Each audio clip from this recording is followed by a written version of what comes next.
I want to be ready to offer options. Um, I want you to bring photos in with you, but I also want to be able to offer options. A lot of people bring in photos that are so unrealistic. You may have super thick Mufasa hair, but the girl in the picture has wispy fine hair, or the opposite. You may have just very fine, enough, barely enough to cover your head, and then you show me pictures of J Lo with extensions and the whole thing, and you think I'm going to cut your hair to look like that. So if you show me a picture that's unrealistic, I want to be ready to offer you options. And I'm hoping that you'll be flexible to understand that.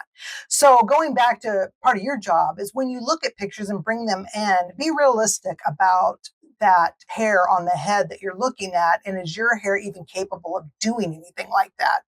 The other thing I always tell people is put your thumb over the face of the person and see if the hair is still what you want and not just the beautiful girl in the photo. I'm guilty. I want to be able to answer any questions you have. I spend a lot of time researching and finding out things when I can. If you ask me a question and I don't have the answer to it, I am happy to find it for you and get back to you later through a text, or maybe even while you're processing, I can go look that up.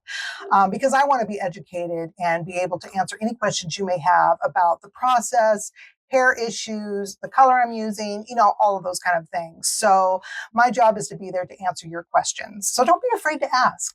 I'm also here to give you realistic expectations about your maintenance routine. If you come in for a big change, it's not a one and done in most cases. To keep that look going, maybe you're going to have to come in every 6 weeks. Maybe it's every 12 weeks. It depends on the look and the color and the style that you're asking for. And that can go even for cuts.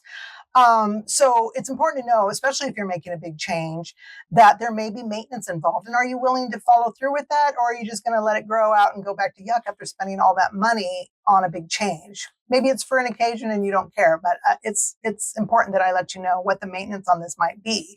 And if your maintenance schedule doesn't fit in with that, maybe we can talk about options that'll be similar, but less maintenance.